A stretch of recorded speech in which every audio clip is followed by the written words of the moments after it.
কেন এত রং কেন এত ছবি কে এঁকেছে কে খুশি তুমি কেন এত রং কেন এত ছবি কে এঁকেছে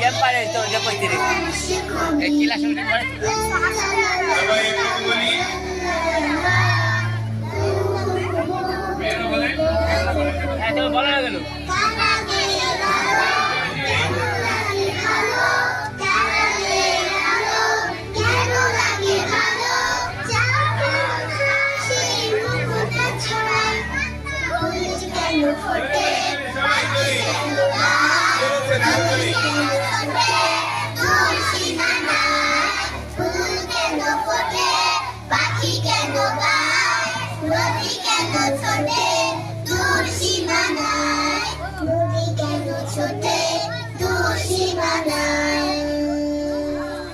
মাশাআল্লাহ।